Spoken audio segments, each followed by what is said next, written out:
inappropriate, but the recording started. So hi, everyone, and welcome back to that UFO podcast. My name is Andy, and for some breaking news breakdown material, joined, of course, by Dan, sporting one of his fancy T-shirts that he sold to the Stars Academy. Dan, welcome. Hi, it's good to be here. You know, I took a break from my holiday spend and all that to the Stars money to come record.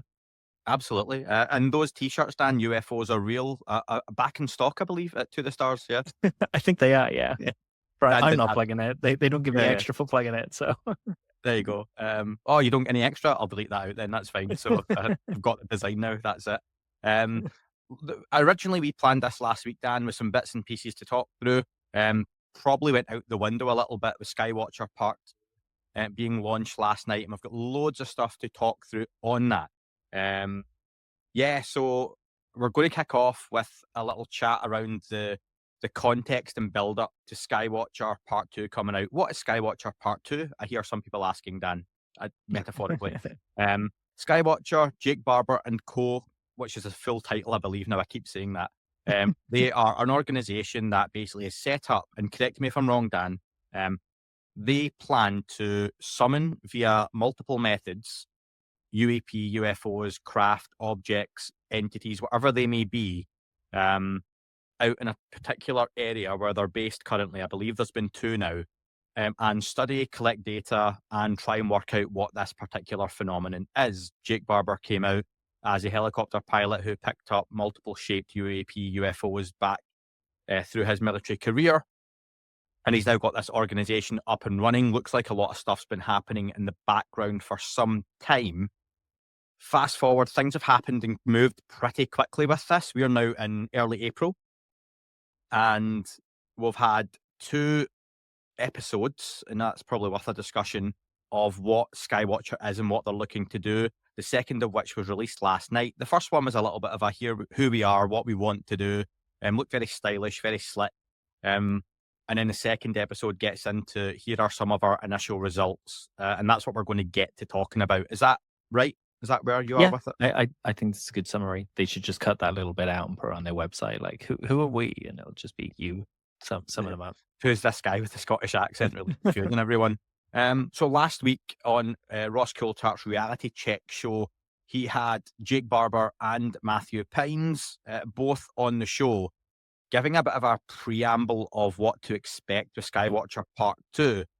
So we'll just run through some notes, Dan, and then we'll get to what actually happened in Skywatcher Part 2, because I think it's important, you mentioned before we hit record, let's set up what they were kind of saying ahead of time and what we actually saw, what matches up and what might still be coming, and what might we have some questions around, some issues with. And then I've got a whole load of listener feedback, expectations, questions to go through as well as some other news bits and pieces too. So basically, by the end of the year, they have a dog whistle and a psionics kit. So let me start here then, Dan, right? I hope this is a good place to start.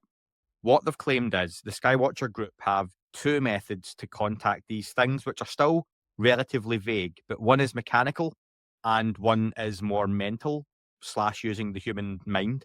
The mechanical, they're calling it a dog whistle. So basically they have a piece of equipment, and all they've said so far is when they turn it on, whatever that equipment is, they have said it works 100% of the time, including daylight, at summoning a variety of different objects into the sky. And that's quote directly from Skywatcher as well. That's multiple what they've said. Yeah, they are very confident. And Jake Barber, and jump to the end of my notes on this section, I think Jake Barber spoke really well in this piece, and so did Matthew Pines. They aren't difficult to listen to, and they aren't mincing their words. They're pretty clear in what they've said. This works 100% of the time. Not 100% of the time. Some of the time, it was just 100% of the time, which is a big claim to make. But this is what they're setting up. These were their words. This is the expectations people went into Skywatcher Part 2 with. Jake also said that the footage is less sensational than you would expect, which I can respect saying that. Taking the hype down a little bit. He went into how hard they are to capture because these things show up sporadically in the air. They move at high speeds. And so their servos and their equipment have to move real fast to kind of capture these things. So my expectation when I wrote it, and this was written before part 2 came out, was that we basically see blurry footage, tiny specks in the distance. That was where my expectations were when I watched this. Yeah, so all these notes, that's a good point, Dan. All these notes are kind of made from before when part 2 was launched, just off the back of the Need to Know episode. So we've got this dog whistle piece of equipment. We don't know exactly what it is or how it works yet. They're playing those cards close to their chest. And the second way to summon these things is psionics, as we heard. We've also got some new terminology for that we'll get to. Well, actually, let's tell you now. So the electrical mechanical signaling is the dog whistle. And the new term for psionics, neuromeditative interaction. It doesn't roll off the tongue. Yeah, it does not roll off the tongue. But I can respect their point. They were saying psionics is kind of full of that baggage of people thinking about psychics and mediums and channelers Power and Rangers, stuff like that. Yeah. So I can respect kind of using more specific terms. In this particular show, Reality Check, Jake said it more reflects what the psionic assets are there to do anyway. Yeah. So that's supposedly the new term that they're using for them. So Arrow have visited very early on in the piece. They mentioned Arrow has visited the range. Some people had an issue with that. Some people don't. I personally don't, because we're not talking Sean Kirkpatrick and whatnot. I appreciate that stigma is very much, that stank, as some people may say, is still on the Arrow organization. I can take it or leave it. It doesn't really make a difference to me. I'm glad they have been, because they should be interested in this. You would think if you were an organization investigating potential UAP, UFO incidents, sightings, data collection, then if you've got people literally doing that right now, live, in real time, then why wouldn't you go? Of course you would. So it makes sense they go. I've got no issue with that. Dan, Arrow visiting. It's with all these things, I always say it's better to watch these things and be informed about it. And my frustration with Skywatcher mostly comes from the fact that I want to be more informed about what they're doing. So I want Arrow in on this to be informed about these methods and the results and things like that, so that they can include them in the reports going forward. Very quick side step already. Plenty of those, I'm sure, in this recording. Ross Coulthart alluding that the drones that were seen over New Jersey and such were potentially holograms or NHI still. I still see people going back and forward on this. Marek von Rennenkamp in the Skywatcher 2 piece as well mentions the drone situation from New Jersey. And again, seems quite comfortable or confident there was an NHI aspect to it. I still sit on the side of I don't see that. Who was it in one of the pieces said that they didn't see that? I've got it on the notes at some point. Said that they felt they were largely misidentified aircraft. That was Marek. Was it Marek? Sorry. Part 2. Okay. Yeah. He brought them up and he said, and most people that were looking at those objects in the sky, who know what's in the sky, could see that they were very obviously planes and things like that, which caught me off guard. And we'll get to it, but it caught me off guard because it was a bit out of place. But just they mentioned it in Reality Check as well, and Ross is still. And I genuinely don't believe Ross is peddling something sensational for the sake of it. He's clearly got sources who tell him certain things. I've still not seen, though, the evidence to suggest otherwise. But it was just a little sidebar that kind of came up. So we've got, folks, this dog whistle, and we've got the psionics. I've got a note straight away, Dan. Have I mistook this? Did I look too much into those initial claims? Things seem further behind than initially may have been put across when Jake Barber came forward in early January. I got the impression from the initial interviews that this stuff was stuff they could do. They were talking very confidently about the summoning, as if it was, we're good with this. And now it seems perhaps they're walking that back. Perhaps, but that may not be a bad thing, and I've got notes about that. But what's your take on that? Is that where you were? I also made a similar note. I completely agree. If they'd have started like this, it's a bit more tepid, isn't it? Kind of like, we think we can do this. We're going to be testing it. We're going to be producing data and coming out with peer-reviewed kind of studies.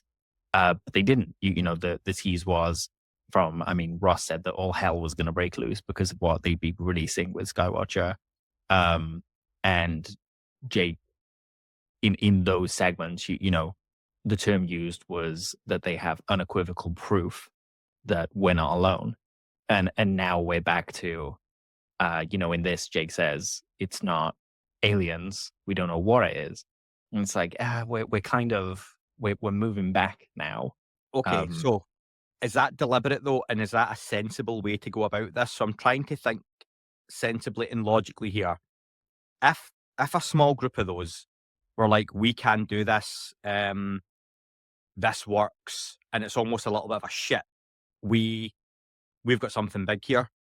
Do you then have other folks get on board, which you need, scientists, academics and whatnot, and there are some folks we'll get to, like James Fowler, Gary Nolan's involved. Have they perhaps went, look, we know you are this far ahead, but it's very rough. What you need to do is publicly take a step back and set things up properly. You know, like if you made a movie, Dan, like on like a small budget and it done really well at a film festival and got picked up, but a film company went, look, there's like a $50 million or $100 million budget now. Go make your movie, but tweak it, refine it, you know, make it better quality. People, you'll get a bigger audience. Is that perhaps what's going to happen here, where it makes sense to walk things back publicly and almost go, okay, step 1, step 2, and not start at step 7? Yeah, I think so. In Reality Check, Jake literally says that they're done with kind of anecdotes and moving towards scientific discovery and data.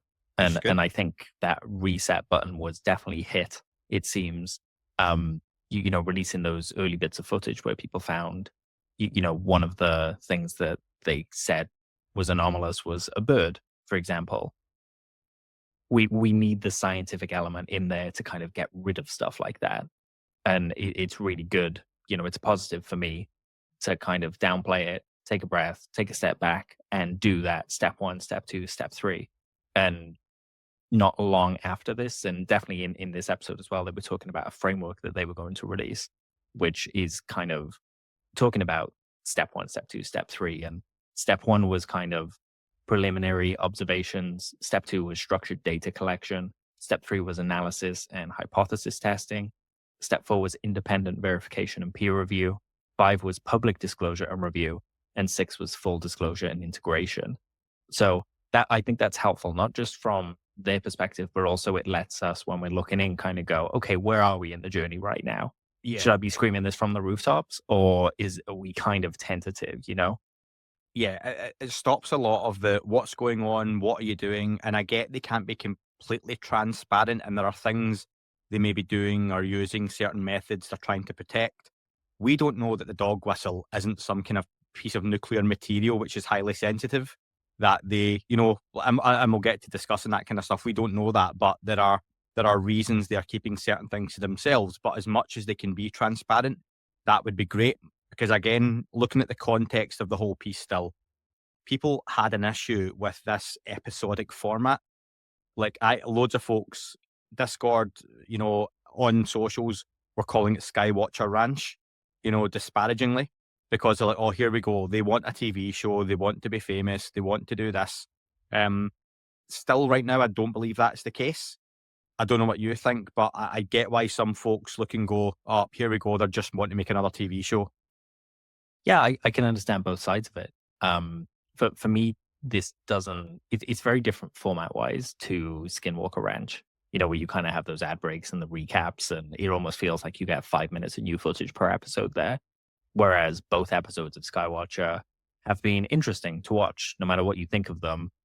You know, I would want to add more, not you know, take stuff away from it and put it on TV and stuff like that. I think YouTube is a really good platform for them, because it means that they can't be dictated by how long the episodes are going to be and how many ad breaks you need and so on and so forth. They can just do what they need to do. So whilst I'm on the fence about, you know, the results, and we'll get to that, I'm enjoying how they're doing it, you know. They've said episode 3, and again, this is on both Skywatcher Part 2 and Reality Check, will be more focused on neuro-meditative summoning. So again, people using their mind to summon these craft. They mentioned that they have an oath it sounds quite spiritual. There was a whole conversation Jake Barber had here around spirituality. It got very religious sounding in places. I don't think that's surprising if you've listened to Jake Barber's original interview and what happened. There's talk, Dan, of, and this is right up your street, the whole being pure of heart. When they go on, they have to almost have like a... Why is that up my street? Just all that kind of nicey, the anti-Stephen Greer element. No, the Stephen Greer element of the phenomenon in a way. But, like, okay. I could imagine you there burning sage at the start of the day, and then at the end of the day... I literally burned sage at Skinwalker Ranch, so fine. I'll take that. Right, yeah, exactly right. I know you've done some shit like that. But, like, setting things up in a way where you're allowing, like, a pureness and a good energy and positivity. And then at the end of the day, they can almost thank everything and set things down. And there is that religious aspect to this, which may or may not be for some people. I'm not a religious guy, but maybe, again, it goes down that whole route of, is there a religious element to this? Are there things that tie in? What I'm finding in all of this, and I'll come back to this as well, Dan, is no matter where you fall in the UFO topic, what your narrative agenda, your favorite people are, whether you're a Greer guy, an Elizondo Giro, you like Saul, you like Billy Carson, you're Corey Good, I'm trying to get the range of people involved in this topic over the decades, right? There seems to be kind of something for everyone within this, elements of all those different conversations, which right now I'm thinking is a good thing. Yeah, like, where are you on that? You nodded along, so I'm taking you agree. I mean, they on-ramps to the subject, and we've spoken before about Greer and how I started, probably one of the first things I watched on Netflix was a Stephen Greer documentary, and it kind of pulled me in a bit. And my feelings on him changed over the years, but it still kind of pulled me down into that rabbit hole. Mm-hmm. And the more people we have talking about this and studying this and stuff like that, the better. So we need all the on-ramps we can get, I think. My last note on the reality check show, Dan, is they mention that they will be publishing all of this for scientific critique. I've made a note here, and I like that. I think this is a good on-ramp to the discussion. On-ramp, there we go. I think it's important they pass the social media eye test, which is where so many of these things fall down. How often does piece of material or a new piece of testimony, a video, whatever it may be, get talked about for so long, there becomes a myth and a lore around it. It gets released online, and within minutes, people have got location, date, time, personnel involved, and they can tell you this is what happened. It's not this, it's a balloon, or it's a bird, or it's a testing of this. And immediately it's taken down. So I do put stock, as much as it's the Wild West, in social media folks running their initial eye over things. Any number of people. John Greenwald, I like John. I don't always agree with him, but he can be really good for stuff like that as well, especially with the audience he has.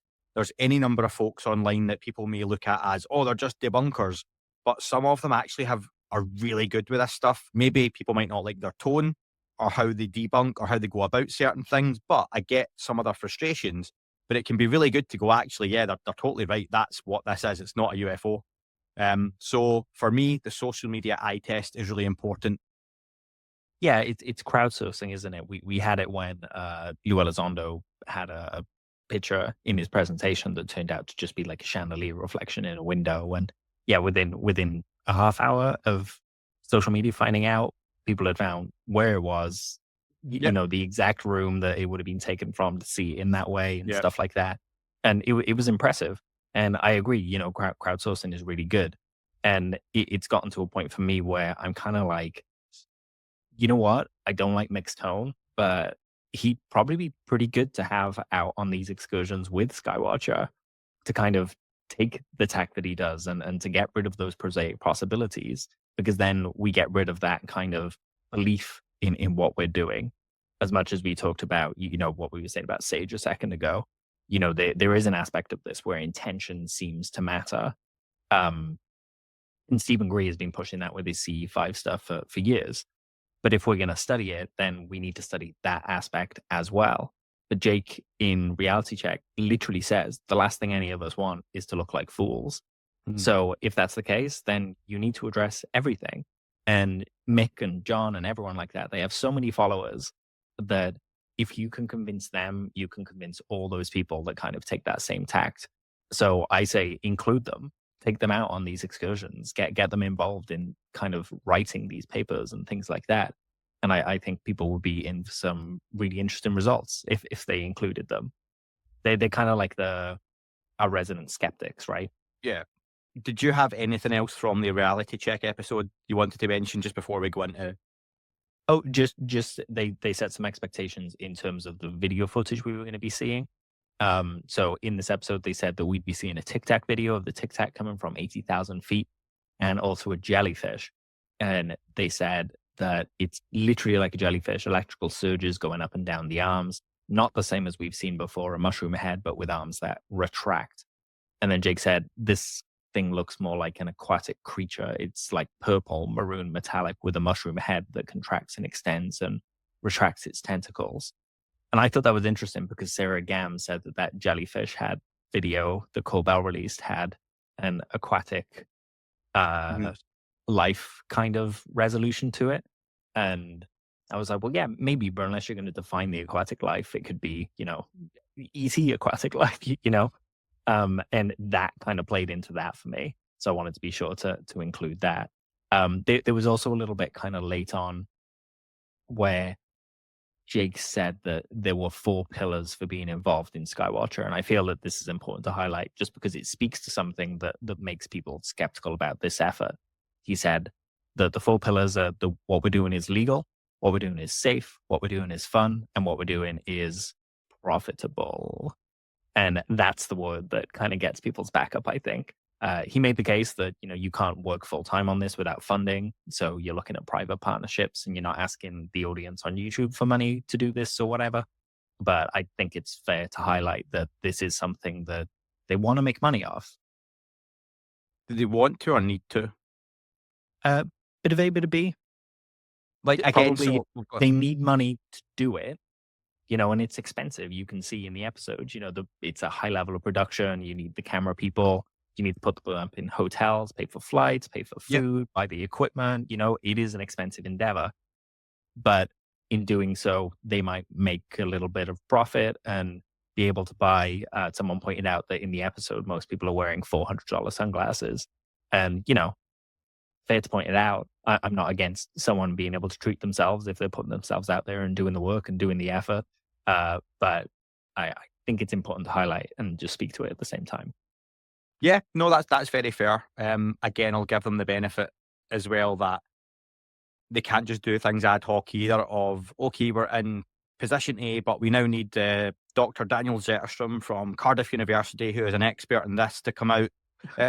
Dan, we need you for 2 weeks out in location A in Texas. And you're like, oh, well, I'm kind of working. And yeah, okay, so what we're going to do is cover your expenses. We're going to pay your flights and accommodation. Of course, we'll put you up in a nice hotel, and we're going to compensate you for your time too. That money needs to be there already. So you'd have to be in profit to make sure you've got a bank of money sitting available. And then if you want to progress as you get good data, good analysis. So again, I've got no issue with that. I think, and you raised this already, where people have issues, right or wrong, it's all opinion. If they're just making sensational claims for the sake of making sensational claims to make money, then that's an issue. And we'll get to the content in a second. But it's something we talked about with Skinwalker Ranch and others have before, that Skinwalker Ranch is beholden partly to a TV company who tell them, we need, for this season, you've got 16 episodes to fill, or 10 episodes, or 12 episodes. So they need content to fill that time. There's an element of pressure that comes with that. Whereas independently, with private backing, which they have, they don't have that pressure. It's there already. They've got sources, they've got funds, they've got money. And they, like you say quite rightly, is a really good point. They can do a 20-minute episode. They can do a 2-hour episode. It doesn't matter to them. They can stick it on YouTube. They could turn on the advertising. That's fine. I've noticed they've left the comments disabled. I'm all for kind of open it and let people chat. I also get why they might also be a little bit like, can't be bothered with the trolls and the RCs and stuff. But that comes with the territory. But what is it? Cobell says, praise and blame, it's all the same. Yeah, totally right. Like, It's like the job doesn't change no matter what someone's saying in the YouTube comments. No, exactly. And that's not a open invitation to leave a dickhead YouTube comment, folks. No, do it. Yeah, direct it. Yeah. And if you're going to name names. So yeah, so no, it was a good piece. I thought Barber and Pines speak really well. Genuinely, before Skywatcher Part 2, I've got a good feeling about the organization, what they want to do, what they're trying to do. That can obviously go off the rails at any time. But I'm genuinely feeling quite upbeat about what's to come. Dan, where are you with just before we get to Part 2? Yeah, I liked that interview. I thought it was good. Matthew Pines is kind of the new advisor, spokesman. I thought they kind of hedged their claims there, getting away from anecdotes, talking about the importance of science. I think that's really good. And then they followed that up only a few days later by actually releasing the framework, which is like a 50 plus page document. I think it was 54 pages, just detailing every single step they were going to go through, even with some examples of kind of like, okay, well, say we found a UAP that was real, this is what would happen. And they even went as far to say, and kind of speaks to, in the last episode, I said, Skywatcher has a finite kind of shelf life. There's a very definitive claim they're trying to make, and you can't drag that out forever. I think and they literally say in the episode as well, they say this is not something we can do forever or don't want to do forever. When I saw it, I was like, did they listen to us? I don't know, maybe they listened, but it's a good point, and to bring it up, because people just are scared there's going to be dragged out, kind of same the vibe that people get from watching Skinwalker Ranch, where they're like, just dig the whole thing up, and we're in season 6 now, and we're still kind of tiptoeing, it feels like. But they literally say in this document, by following the framework 6 levels, we will either validate or definitively rule out these techniques, reaching a conclusive determination by the end of 2025. And I'm like, yeah, cool. You're going to take a year to do it. You've got my attention. You're not asking me for a penny. All you're asking is for me to just watch what you're doing. Yeah, cool. That's less than other people have asked me for in this subject. There's an element, I can see some professional folks getting a little bit irked or rubbed up the wrong way. And I get it, but I'll speak on it. There's a lot of praise being given to Skywatcher and what they're doing as if it's the first time this has been done. But others are doing similar or have done, and Gary Nolan addresses this as well. Others have done bits of this. Or again, the Tedesco brothers, I think, are doing a great job independently doing what they do. It reminded me a little bit, Dan, that Samsung for years would do things first, and then Apple, as the bigger company, would come along and perfect it and do it better, a lot of folks would say. You can disagree or agree with that. Is that an element of what we may have going on here? That is that whole thing. What's that quote about? If I have seen as far as I have, it's by standing on the shoulders of giants or whatever. Yeah, and spot on. It's almost like they have come along on the back of all these other people setting up the way to do this stuff. These guys, with their involvement in what they've been doing, are well placed to go, right, a lot of this stuff's in place.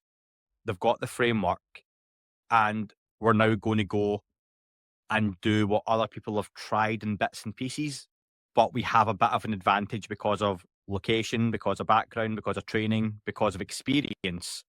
So just to use the Tedescos, who I think are great and I enjoy having them on the podcast, I'll be back on at some point again. John and Jerry Tedesco have a great piece of equipment, are doing a lot of hard work. Neither of them have flown a helicopter picking UFOs up as part of covert black operations, right? If you've got people who have been doing this stuff and have experiences with these entities and whatnot, and then can go and do that it just gives you a heads up, doesn't it? Because of that first-hand experience. Yeah, 100%. It's the difference between, having your own journey and having a journey that other people can follow and be convinced by. I have been all over and, seen lights and, various things that I'm completely convinced there's something out there. But there's so much of that that's not tangible that I can't show people, those experiences. Whereas Skywatcher are dedicated to being a public-facing organization. And like you say, they got the experience, the equipment, the backing, and the financial backing as well. And this organization would not be possible without people like, Stephen Greer is doing his thing, and Richard Dolan doing his thing, and Lou doing what he did, and Gary kind of coming out of the shadows a few years back. All of that has to happen for them to be able to even pitch this idea to investors to get the backing to actually do this and get out there and buy the equipment. So all of those were, baby steps towards something that is public facing. And now we're seeing the public facing thing. This is at the very least what people have been demanding of someone like Stephen Greer for years and years, like a proper scientific peer-reviewed study of CE5. So first thing this morning, Dan, I woke up and checked my phone to see what the general consensus was with the Skywatcher Part 2 video dropping last night. And the first thing I saw on Twitter/X was a video of the jellyfish. And I'm deliberately telling you what I saw immediately this morning before then obviously watching the full content. And the comment of, "This is clearly a balloon." Cool. Yeah, so thoughts this morning were, this is what people were worried about. It was going to be grainy footage, poor quality. It would be balloons and unidentifiable objects, but in the worst possible way. So initially I was like, oh God. However, I very quickly jumped onto the podcast Discord chat. Folks can obviously get a free trial of the podcast via Patreon and get access to that, Dan, just a cheap plug.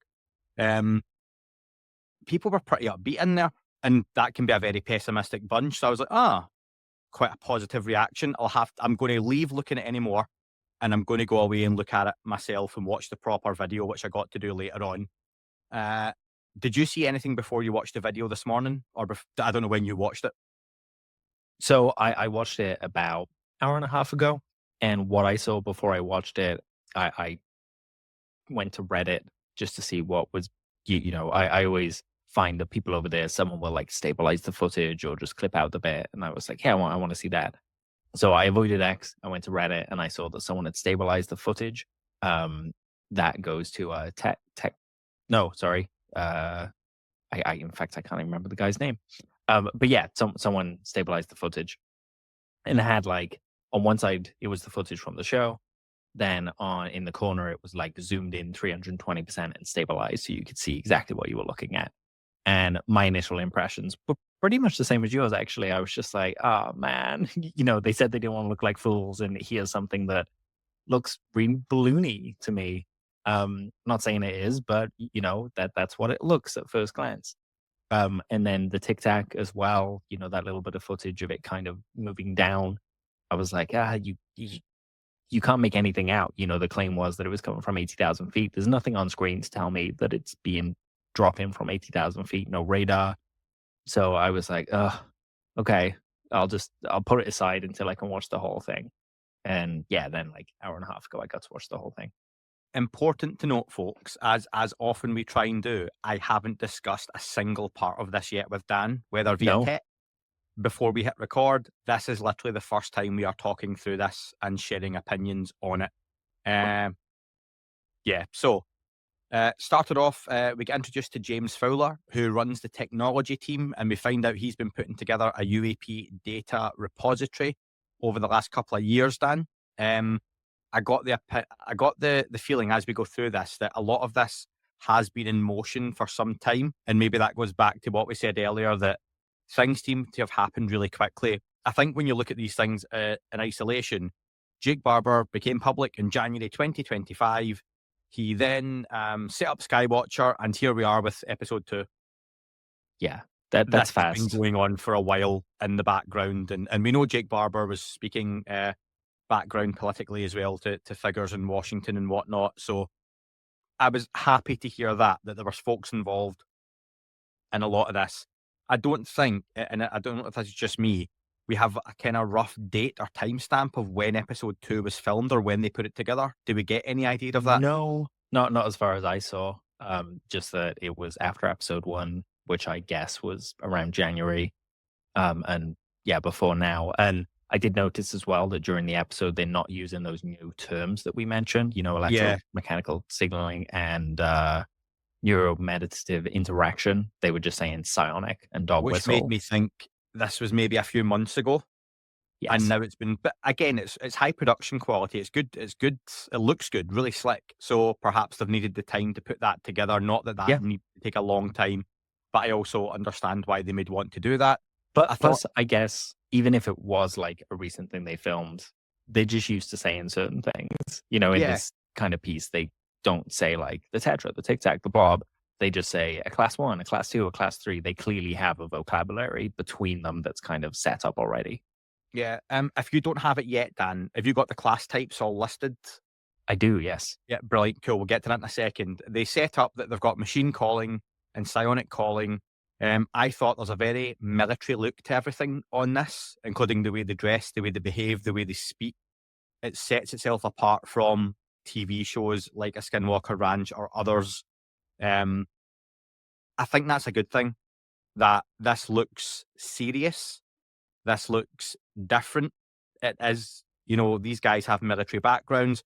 I think I'd be more concerned if they came across like they were TV presenters and it was all like polished. We don't get huge shots of long, sprawling experiments and whatnot. It was quite quick. And at 26 minutes, as someone, Dan, who doesn't, I like long form content in some ways, but in others, when I'm in a rush to do stuff, I like short and snappy. 26 minutes, I was like, mwah, God bless you, people. 26 minutes. And it's a really easy watch, I think, in terms of bang, bang, bang, bang. It's stuff coming at you. Did you get that as well? Were you quite surprised with just the short time frame? Yeah, it felt 26 minutes, but it felt like it flew by. Felt like it was like a 10-minute video.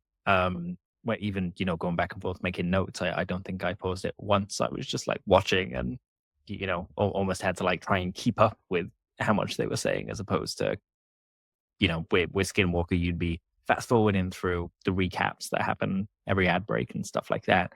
So I totally love the format of what they're doing. Where did you watch it? Just at home? Yeah. I was in a cafe of a garden centre while my dog was getting his haircut. So peek behind the curtain. But to that, I was a little Did you show wary. anyone?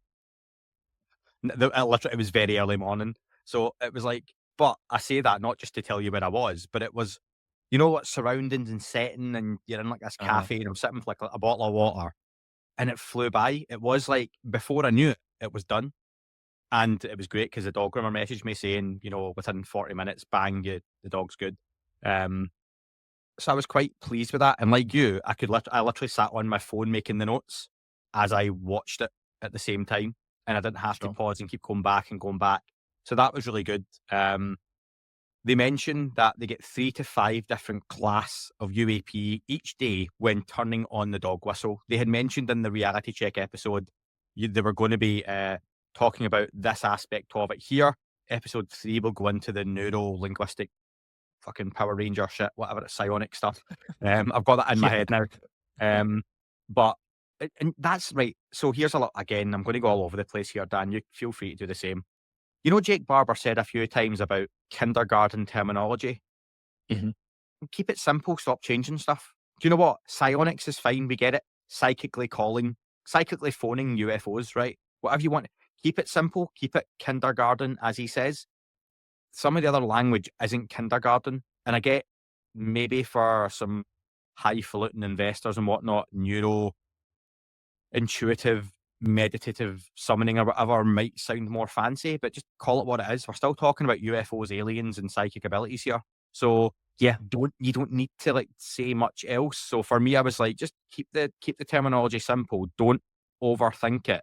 Don't confuse it. Don't look at some comments online and be like we are doing now, and go, oh, well, actually, we should change it because some people said this. No, if that's what you're going with, we understand what you're doing. 1, you have a machine you turn on, it does something, it calls these things.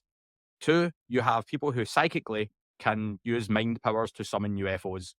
Really boiling it down to the bare brass, that's what's happening. That's fine. Leave it there. But they say they get 3 to 5 different class of UAP turning up each day. The class types, Dan, have you got the 9 there? I do, yeah. So class types, they run through them. So class 1 is Tetra. That's a tetrahedron-shaped UAP, which tumbles on multiple axes whilst is on a stable flight path. Often appears in groups of 3 to 20 plus. It's black with intermittent white vapor bursts. Then you have class 2, which is the Tic Tac. We all know that really well, so I don't think I need to go into depth on that. It's just a white cylinder, basically, moves real fast. Then you have class 3, that's a blob. That's an orb-shaped UAP that exhibits pulsing internal light, and erratic point-to-point movement, capable of extreme speed and rapid flare-driven expansion. They're observed one at a time. Tic Tacs also kind of show up more than one at a time on occasion, apparently. Then we have the beam, that's class 4. The beam is basically what we refer to shorthand as the orb, just an orb of light hovers in place, often seen in pairs. Then class 5, we have the manta ray, called such because it looks like a manta ray. It's a manta ray shaped UAP that tumbles on multiple axes. Really seen, but it's observed in proximity to Tic Tacs, apparently. It's black and emits colored vapor or light from multiple points, including pink, green, teal, and translucent white hues. Then we have what they call the bright star, that's class 6, which basically is a crystal in the sky. That's how they kind of sum it up in the episode. Then we have class 7, which is the jellyfish. A jellyfish-shaped UAP with a seeking head motion and trailing tentacles. Then that's about 2 meters head, 3 to 5 meters of tentacles, so fairly large. Then we have something that's called a hornet. That's class 8. They describe that as a dual-body UAP with hanging tendrils and asynchronous rotation. Almost kind of better described as a jellyfish holding something beneath it. Yeah, Like I thought that's so. how it kind of looks. Could be a similar. They might change these classes going forward, I guess. And then class 9 is just egg, off-white egg-shaped UAP, provisional class designation, because they just don't have much data on it. They say they have enough data to show that it exists, but don't have enough data to concisely describe it. And in the show, as they're going through these classes, they're showing video footage of each of these things. So yeah, what did you think of the video footage? Should we go through them? Yes. So the first one was Tetra. That's where we saw a kind of what they called a flock of them. Can I mention something else first on Yes. the footage? And it's the overall quality of the footage. Sure. It's sort of what I expected, and that's not in an "oh look at me" type way. Just like I didn't think it would be great quality. They did kind of set this up, but I appreciate this is one of the angles that skeptics, debunkers, doubters are immediately going to go for. I've seen some people comment online that, well, why didn't you just put a balloon up into the sky with cameras and film the stuff? It's like, that sounds really convoluted, and I imagine far more difficult to do than you're making out, as if, well, stick a GoPro on a balloon and send it up and film. I don't think you can't direct quite which way the GoPro's looking. Like Yeah. maybe have David Blaine hold the balloon, but then you got to pay David Blaine, and Yeah, and we'll get to how they kind of try and intercept these things later. But so I get that. With that quality issue, some of the shapes and classifications at face value, I don't think are necessarily needed or warranted because, and Dan, I think you mentioned this to me about pixelation and things like that and artifacts being created because of the low quality.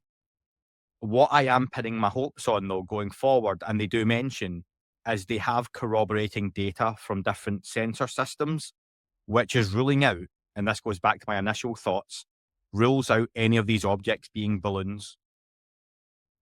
Which, I mean, I've got a note here where someone in this episode said, given the behavior and these objects, we're confident these don't align with conventional technology. And I've just got italicized in bold, like, why? Show us. Like, that's what I want to see. I think it's a fair question, and it gets rid of that low-hanging fruit that skeptics like, I've already seen McWest say they're balloons. And you know what? They might be, but they seem to have tried to do work to get rid of that possibility. So before I declare that, the manta ray, for example, to me just looked like a star balloon kind of tumbling over and over. I wanted to see what they did to get rid of these possibilities, because they certainly didn't share it, So, again, this is where I think hopefully the context was set and our initial ideas and opinions help bring in kind of where we are. If they have a device which summons these things, that's a big deal, because I very much doubt they could be in a location, Dan, that just happens to be near a place that lets off a lot of balloons. Now, if I'm going down the balloon route, is that likely that they just happen to see lots of balloons in this area? That's quite odd in itself, isn't it? That just where we are, shitloads of balloons fly overhead. Is that normal? Like, if you went out today, if I said to you, Dan, I want you to go out and look at the sky, how long do you think it would take you to film a balloon flying past? Quite a long time. Could be months. Like, Yeah, could be months. But Yeah. again, it depends on the location. You know, like it could be just kind of grabbing possibilities out of the air. near a balloon factory. You know, near a balloon factory, A balloon near testing some range. houses like on the edge of the range that were having a birthday party or something like that. But for a fucking that's where month. you'd expect over time Yeah. to see that, you know, it wasn't keeping up. Like, oh, that was a one-time event. So that Yeah. was probably something anomalous, as in like, And we don't have you all know, that information yet, the metadata. exactly. That's So- why I was so saying, it's how long hard. is it filmed over? Yes. So things like that, they really help people kind of get their head around stuff. So a lot of my questions for me kind of come from stuff like this, where it's like, I want to know, you know, at one point they say, oh yeah, you know, the psionics said something was going to happen. Then 3-4 days later, this happened. And I was like, well, is it a prediction if it took 3-4 days to happen? Like what is the time scale I've got turning that. on the I've got that in my note as electromechanical well. device? We turn it And on, something and showing 6 up weeks later, to say, it's like 6 yeah. weeks. And then they're go like, oh, bang. it's a success. And it's Yeah. like, well, is it? Like, shouldn't you have like a 1 hour time scale or something like that? And then you can kind of rank these things on a chart and say, they showed up then, you know? Because I'd that's the really like equivalent to know. time.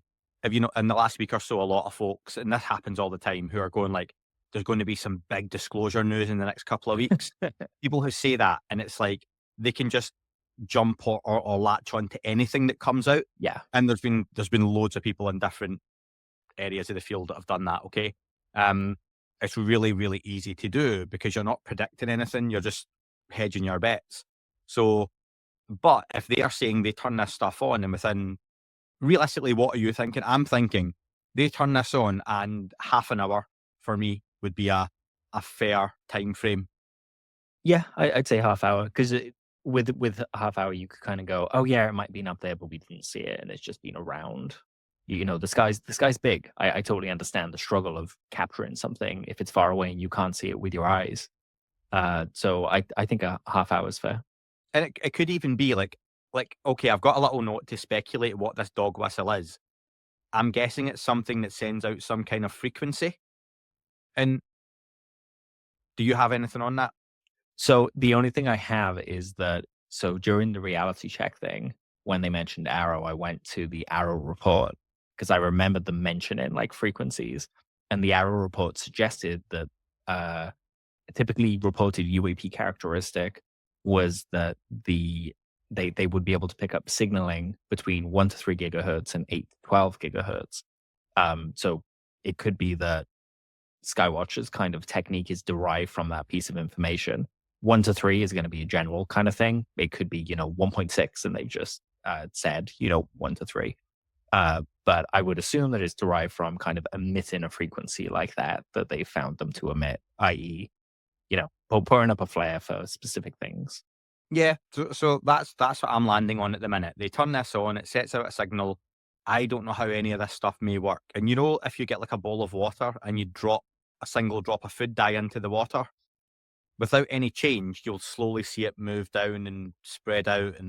But if you get a spoon and mix it, perhaps there's some kind of process they have to do where they can send up the signal, but then they have to do something which then fills the sky. This then covers a big enough area that these things then come into. You can't just point a laser torch up in the sky and be like, bang, there you go, come into reality. Or because that's another note I've got for maybe later, Dan, as to what these things are, right? Because I think there's a conversation there that we don't have saucers as one of these objects. Okay. Yes. Yeah. Okay.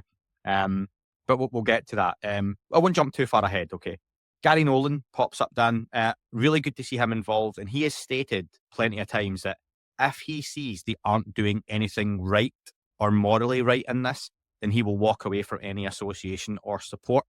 I think that's a good thing that a guy like that's involved.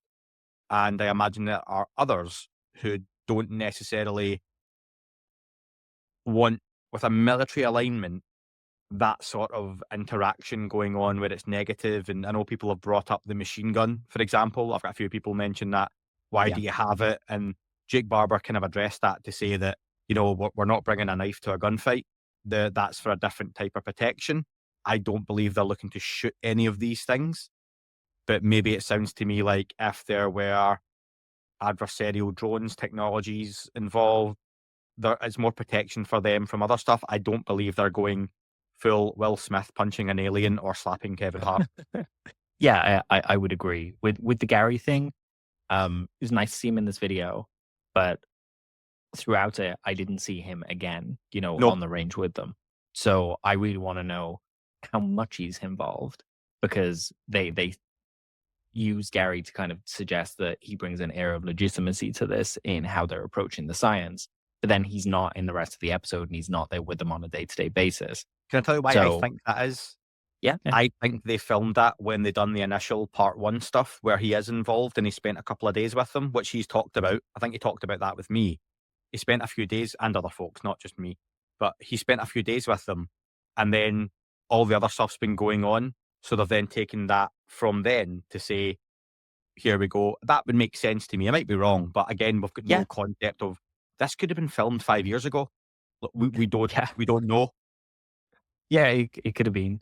But that Gary thing for me is kind of a sticking point, because they really do use his kind of scientific credentials. And I've seen people do it online. Why would Gary be involved with this if it's X, Y, Z? So, well, how involved is it with it? Is he? Is he just advising on the framework and hoping for the best, and what he's seen is good enough for him to say, yeah, I'll stand by them while they do this work? Or is it that he was just there for a day and gave them some ideas and then went off and he's back to his life now because he's a busy dude? So I'd like to know a little bit more. I think we don't know, do we? But I think he's it sounds to me like he's advising. He's in the background, that they can contact him. Like you say, he's an incredibly busy guy. He can't be out there. He's got a partner. He's got his dogs.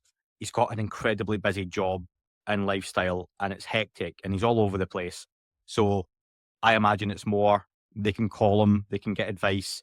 He's given them probably some really good indications and direction of how to go about this as well. He's probably a really good sounding board, and perhaps it's more of a step back now, but he's there with involvement. But I think Gary Nolan's also probably a wonderful canary in the coal mine for them. And not for them, but for us, that if and when we see Gary take a step back from it or say, I'm no longer working with them, perhaps that's a red flag that something's not quite right. That's kind of what happened with To the Stars, wasn't it?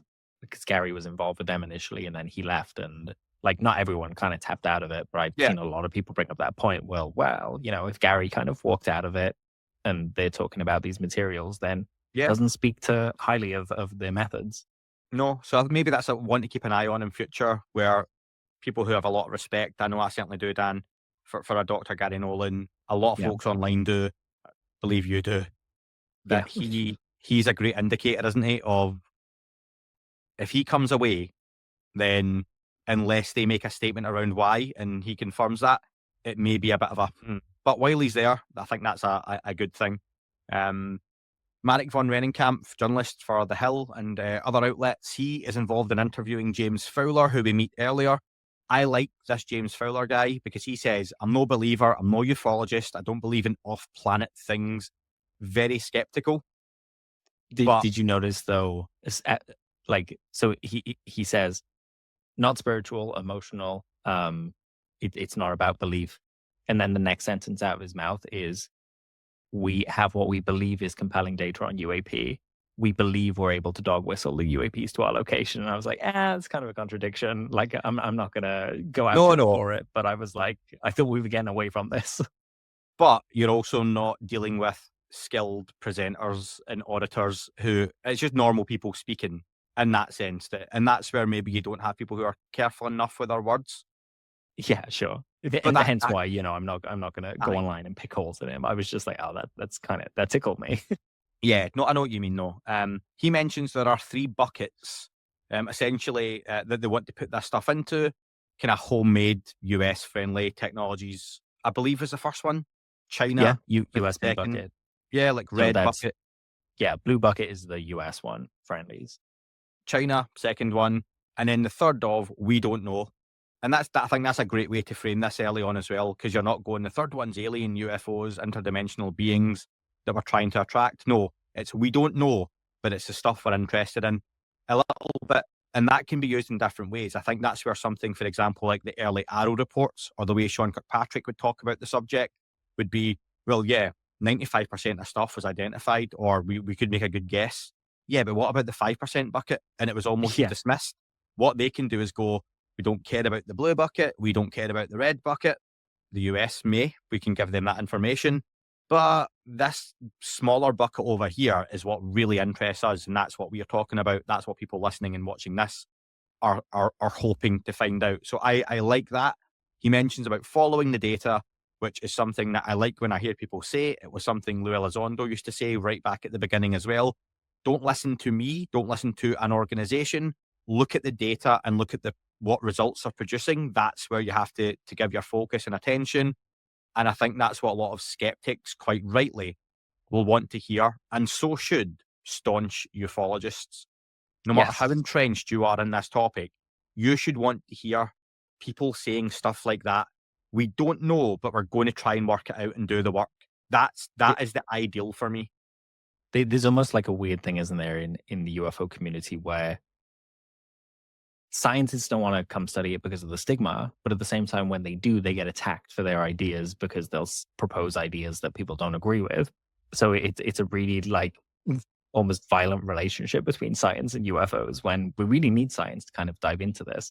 I just wanted to touch on that US made bucket and China made bucket stuff because they did speak in Reality Check about coming across classified technologies. And I saw a lot of people talk about, TR3B and, the US flying saucers and stuff like that. And yeah, sure, could be. But at the same time, it could well just be, testing new aircraft and stuff like that.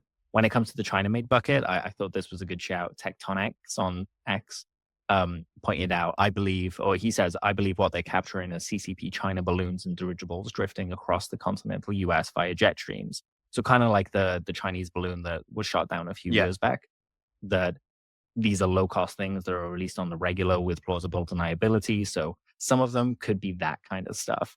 And this is where I would like to see more information about how they deem what these things are. Because I expect there's probably intelligence that goes into saying, oh, that's from China. Just after that shoot down, we learned that they'd been tracking that for months across the US. And it was only because some rando filmed it that it kind of got kicked up in the media and stuff like that. So I imagine they have intel kind of saying, you're going to be seeing stuff come across your range. But maybe they don't at the same time. So that's something that I'd like for them to answer. And then this time, Danny, I just mentioned, in this time of political upheaval, most buckets in the US are probably made in China anyway. So that's good. I like that. Yeah, thanks. The one thing I do like about what they're doing as well is that, amongst other things, is that they're trying to falsify their hypothesis, which is something you have to do in scientific approaches. You've got to try and prove that what you're doing is something that you can cause in a way that disproves what you initially thought. So with the dog whistle, that comes down to basically, turn the dog whistle on, see UAP, and then study the skies in the same way when there's no dog whistle, or you use different frequencies from the dog whistle. And what they're seeing is no UAP if they do that. So I like that they're doing that. I'd like to see a little bit more data. That's where you get kind of, your science paper, your peer review. And again, go back to that question that we said, what are the time frames from when you turn on that dog whistle to when things are showing up? Can we see all the frequency graphs on that? Yeah, 100% with you on that. I think there are some data points missing at the moment that I'm sure they will get to, because there are things there that would really help clear up some gaps. And I'm sure, I would hope, they are looking at the reaction to this. They're looking through, and as much as they've turned off the online comments on YouTube, they are aware enough to see what people are looking for, what they're saying about it, And if they seem to really want that support of the public and, folks into the UFO topic, then look at what people are asking for. I'm not saying give them everything, but at least answer some of these questions. And I think they've got platforms now to do that. There's nothing stopping. Do you know what? I'd love Jake Barber, Fred Baker, Matt Pines to come on podcasts like this and others and answer these questions. They perhaps want to do that in a more controlled way just now. Perhaps they'll go on with Ross Coulter on Reality Check, or they'll put out some Q&As. They can do that just now as quick as they want, which would be really, really useful and really handy. But it's early days, and I get why they've not done that perhaps just yet, but they can answer that stuff. And if they don't, and the longer that goes on, what happens is it just has a look about it. Yeah, absolutely. But before we jumped on, so at the end, I guess, I'm trying to kind of pepper them throughout, but I basically tweeted at them or posted, what do they call it now? X'd, sent them some questions. And I was nice in my posts and stuff like that. And I think you're absolutely right. They can respond to these questions. So drop the animosity if you're talking to them, ask the questions in an honest way, because I want everyone to see the answers to the questions that I'm asking. And it's great that you were asking the same stuff. So there's going to be more people out there asking the same stuff. And it should inform what they're going to do in the next episode. And maybe they can touch on these things and give us those data points. And hopefully there's a nice kind of relationship between people asking questions in a friendly and productive manner and the content that they're putting out. Yeah, nothing to stop them sitting in a room if they're still together or over a Zoom session or whatever it may be, and just have like a Marek, or I'll volunteer for it, or an Alex Clocus who hosted this. Sit down and say, Jake and Fred, Don, whoever's involved, we're going to go through some questions from the community, and can you just answer these for us? They can pre-screen them. They could just go through them randomly and just go, here's some stuff people want to know. And I think that stuff like that really helps. I think the big takeaway from this episode, though, Dan, and there's still plenty to go through, is the jellyfish stuff for me, because there's a real focus on this. Yes. Jellyfish, I had to double check the stats, are made up of 95% water. Is there a genuine opportunity or chance we are seeing organic things in our sky that are actual entities or living things that we perhaps don't know about yet, similar that we could find under the ocean? Because a jellyfish is ridiculous. Something that is 95% water being a thing which is so sensitive but is made up of the other, it's like muscles, nerves, and tissue. So could there be something that literally can stay up in the air that we don't really know about yet? Yeah. This was the subject of, well, not the entire subject, but it's something that someone named Ivan Sanderson touched on in some books that he wrote back in the 60s. He was a zoologist, and he approached the UFO subject in his books purely from, could these things be creatures? And he noted that a lot of the 5 observables that we talk about being impossible for technology that we make are actually really common in nature. You look at that kind of fast movement from a standing star and the way that things move in really erratic ways, and you compare that to like a fly or something like that. That move in those kind of ways, and we don't kind of lose our minds about that. So he also goes into kind of mystery blobs that have washed up on the shore or fallen from the sky throughout history, and comes up with a whole bunch of them and suggests that, could these things be life forms from space that get sucked into a gravity well and they kind of get stuck here. And then they're just kind of in our atmosphere, and that's why they're rare. I think it's a compelling idea. And yeah, just weird shit exists out there. So weird shit does exist out there. So why can't more weird shit exist out there? It's not that crazy an idea, even though what we're talking about is considered kind of fringe. It's odd. You say about the 95%, water content in a jellyfish. You and I are like 50 to 70% water. And it's just weird to think about when you kind of focus on that aspect of it. But like I say, life is goddamn weird. So why can't life continue to be weird? Here's a list, Dan. Emperor penguin, great crested grebe, kingfisher, pelagic cormorant, aninga, puffins, brown pelican, long-tailed duck, and cormorants. What do they all have in common? They're all birds, right? Yep. Is that what you were looking for? Or? No, they are transmedium. because they can also sure, go nice. underwater as well as be on the land and fly as well. So You're there you go. transmedium. You see that in nature, don't you, as well? Everyone listening to this is transmedium. Yeah, in a way, you can be. So some people do better than others with that. But size of these things you mentioned earlier, Dan, between 5 and 7 meters when you include the 2-meter dome top, the tentacles. This is something I think could be the new. What was it last year, the year before? We had like a new phrase or a new thing that everyone was looking at, and I can't remember what the big one was that everyone went after for the year. But I think the jellyfish thing could be something that people really latch onto this year, and we get more data on. Here's one that made me raise my eyebrow, and again, none of this is in a bad way, because again, Dan, I'm very optimistic about Skywatcher for multiple reasons. They do mention they believe types of these objects are interacting with each other. They mention that a class 7, which is the jellyfish, is potentially aggressive in the way it behaves or can interact. And that type 2, which is a tic tac, and type 5, which is the manta ray, can position themselves between them and the jellyfish to almost help protect. They don't know, it's speculation. I found that an odd call out. It is on the fringe of it is sensational, but I was like, do you have, again, it's going to go back to a repetitive thing here, Dan, of have you got some data you can show us around that? We don't have that yet. Yeah, 100%. I had that in my notes too. They make some claims about some of these things, like their radar being jammed by one of these objects, that I was like, how did you determine that? How did you figure out that it was that jamming your radar? How did you figure out that the jellyfish is in between you and the tic tac for protection?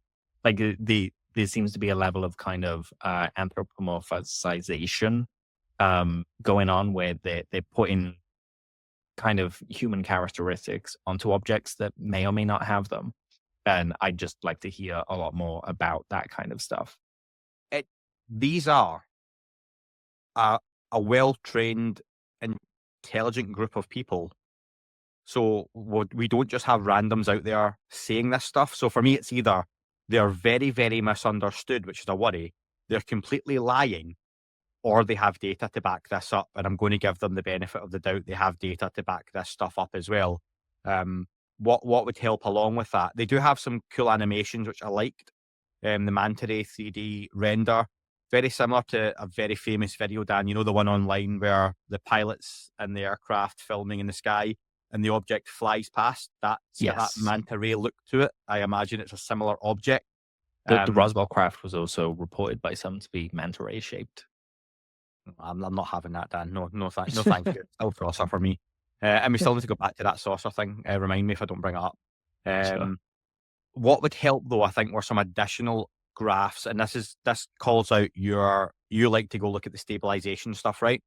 When they mention the tic tac falling from the sky, fine. They mentioned the tumbling movements. That was described even during the 2004 event, wasn't it?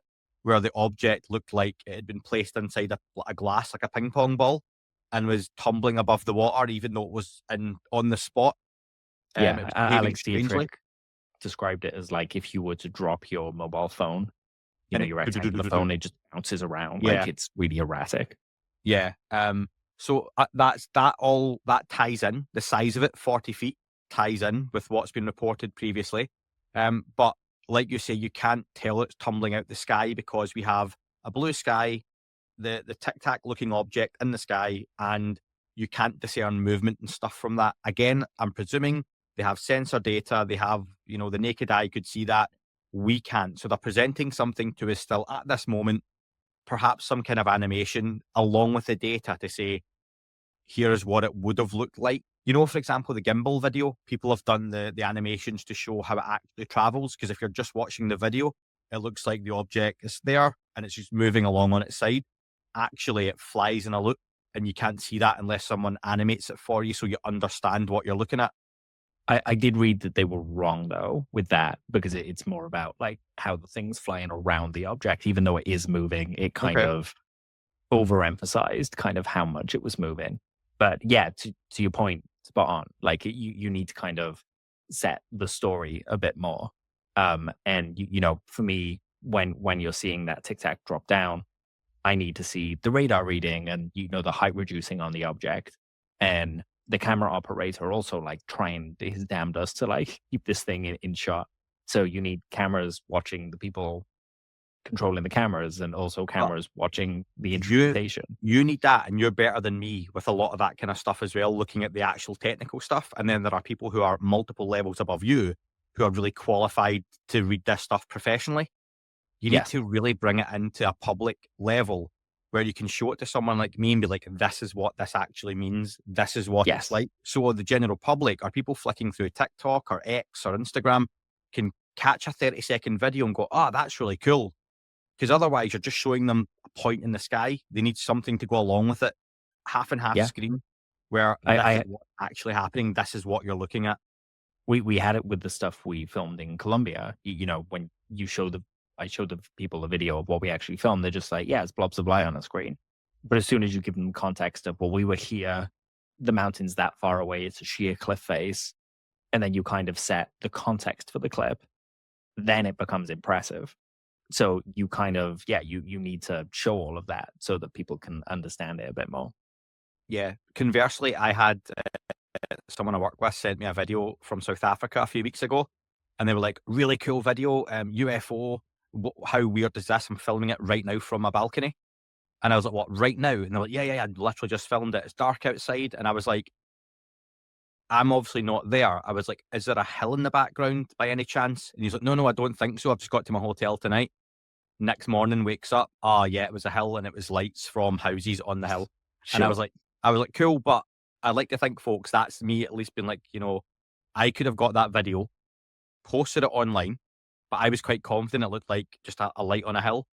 But he was like, no, it's just dark outside. It's just hovering there. It's been there for ages. And I'm like, okay. Next morning, he goes, nah, it was the lights from those houses. So it's really easy to post that stuff online, and invite a few hundred people along to view it with you and celebrate seeing it. No digs at anyone. Something to highlight here, I think, is that someone in the show said that they have no data from night. All their data is daytime.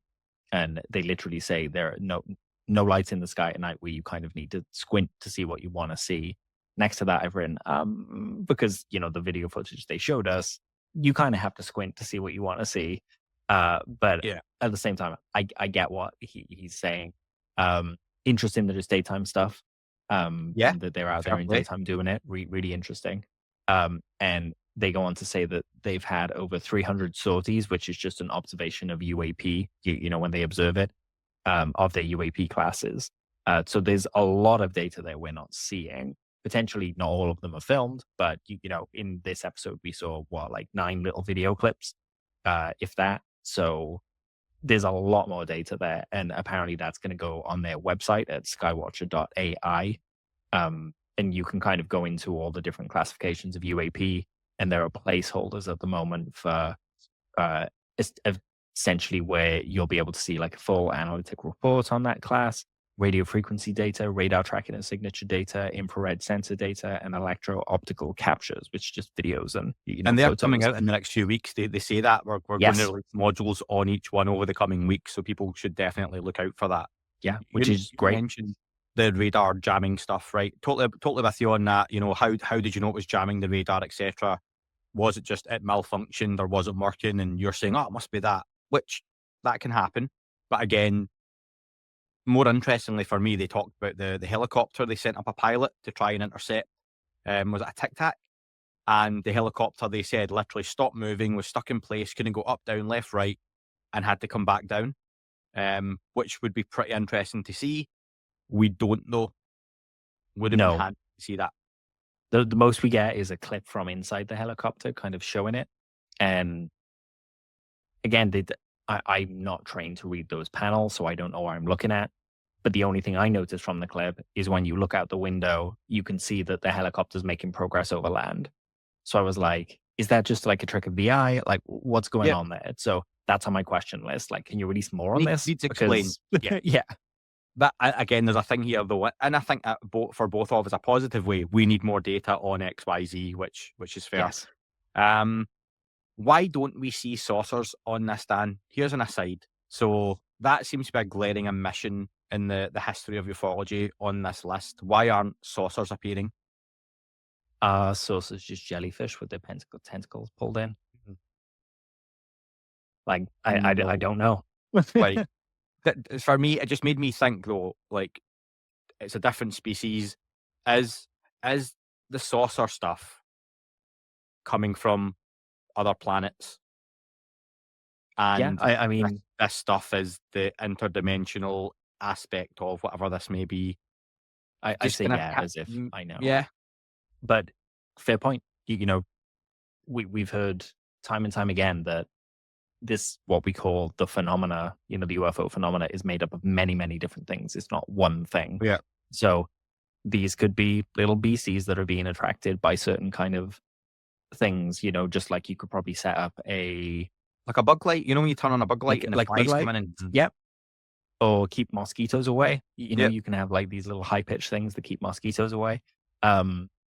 Or the mosquito device that keeps teenagers away. There's that. This podcast's really good for that. So during the night, if people have a mosquito problem, play this podcast really quietly. Let the adverts play on the free feeds, and it'll keep mosquitoes away. I promise. Yeah, you should definitely just put that inaudible sound going through the whole podcast. In the background. There's an annoying really noise. good. It's a unique selling point.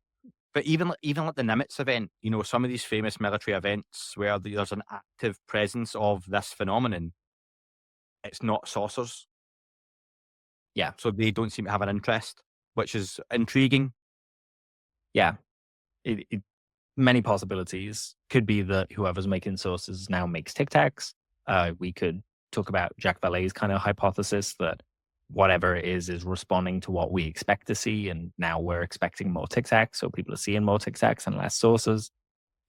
Many different possibilities, but spot on to highlight it. And they mentioned the point, Skywatcher is a live operation. It's an ongoing experience, event, experiment, whatever you want to call it. We should get regular updates because Jake Barber, to be fair to him, is very active on social media. Lester Nari's doing the website for them as well. He's really active talking about what's coming on there, which is great. I would hope to hear and see more of these folks coming forward who are involved and giving us a bit more of that information as we go on. The modules are coming out over the next few weeks, it looks like, on our YouTube channel and via the website that you mentioned before, Dan.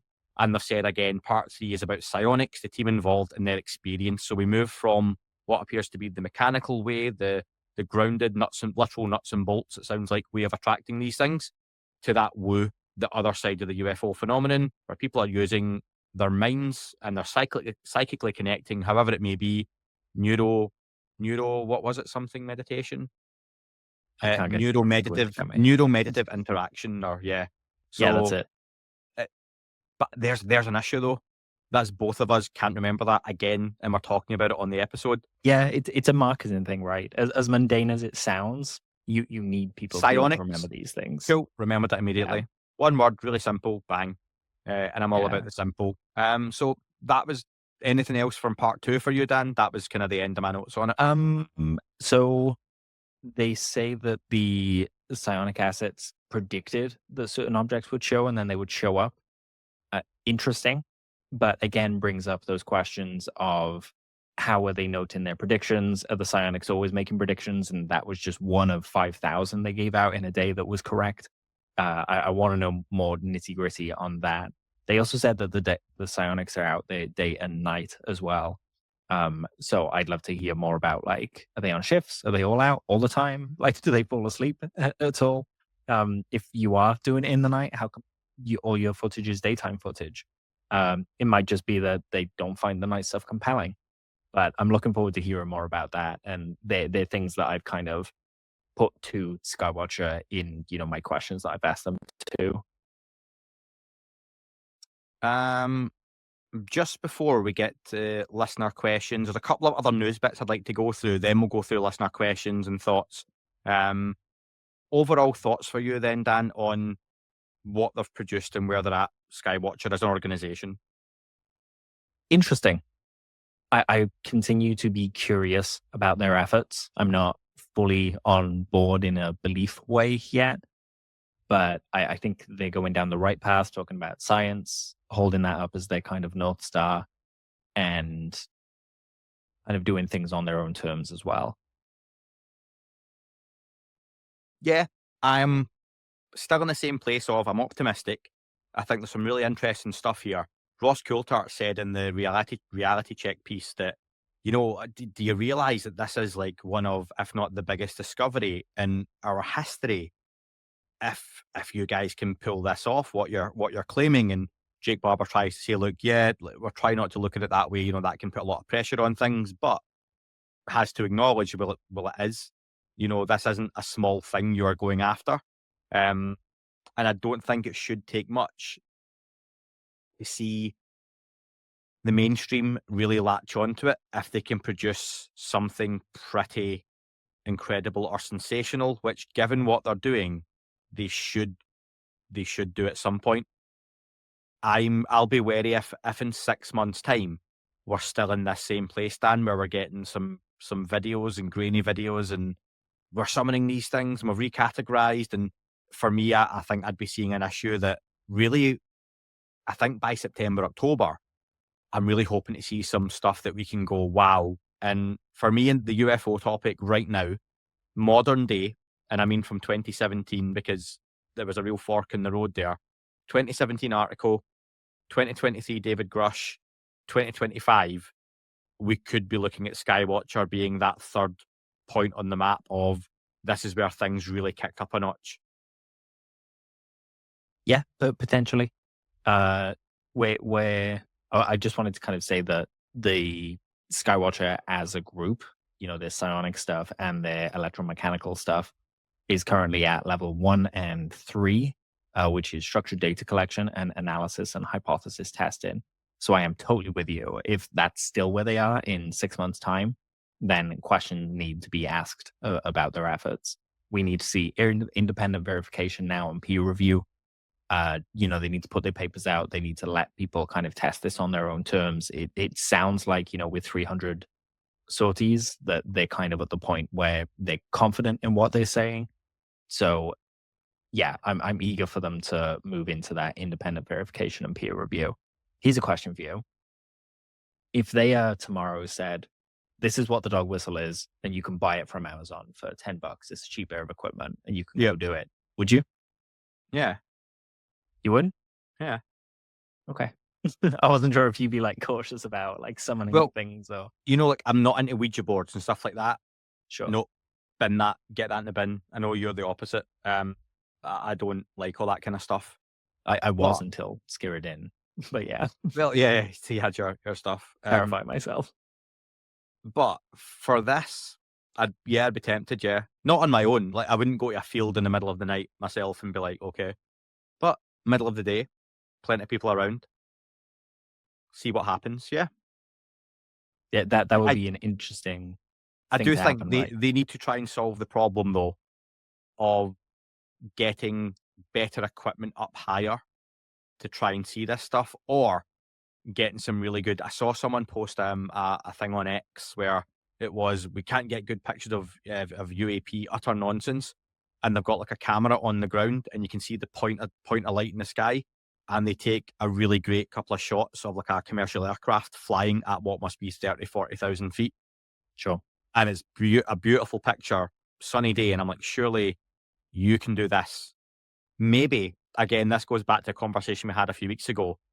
Is there an element of they're deliberately holding stuff back because this is the public presentation, and some of those folks in the background that they're trying to get to come out and disclose, who can do the proper capital D disclosure, controlled disclosure, they're giving them the chance to go, look, we're setting this stuff out. We can make some of this stuff appear. We can make this stuff appear. Where, when your kid pushes it and you're like, don't do it, and they keep edging forward, and eventually, like, sure, they knock the glass off the bench. I'm thinking of a cat, but yeah. Yeah, I had a cat in my head as well, to be honest, yeah. But the cat's just nudging the glass, and it's like, don't. And they are the cat going, we're going to do it. We're going to do it. You can come and stop me. We're giving you the invitation. until the point comes they go, okay, fine, bang, smashed. And that's that catastrophic disclosure. People have all kind of Oh, that feels like a pun now because we were just talking about cats. Catastrophic, yeah. I never even meant that. Genius as well. I could take it out and just say I did. But yeah, so optimistic, hoping for quick rapid fire updates. I did like seeing the Discord chat being so reasonably impressed with this. Even some of the more skeptical folks in there were like, oh, pretty interesting actually. One of the listeners, Tim, messaged me earlier saying the same thing. He asked me for an update and I said, actually go watch it yourself first. He was about to get on a flight. And I was like, honestly, 26 minutes, I would like to know your genuine thoughts. And even he said, I'll just quote Tim here actually really quickly, really professional, getting my message out. Honestly, I think it's cool. I do not think it's bollocks per se. And I like that non-committal. I don't think it's bollocks per se. Yeah, So, that's a good scale. Cool to bollocks. Yeah, cool to bollocks. Not bollocks per se is, I think, just you're going back and forward in the middle. They have a lot of room. I like the phrase low-hanging fruits whenever I'm working on something. Even in my professional life, there's this idea that if you start a new job or you get a promotion, what are some quick wins you can get? Low-hanging fruit, the stuff you can get to easily. I think Skywatcher has a lot of low-hanging fruit that will not damage their reputation, that would only enhance it, that will not damage the national security side of things, that will not damage a lot of what they're trying to do long term, but will go a long way to getting them a lot of support and answering the questions people like you, people like me, people that listen to this have done. And I'd like to see them get to that sooner than later. Yeah, agreed.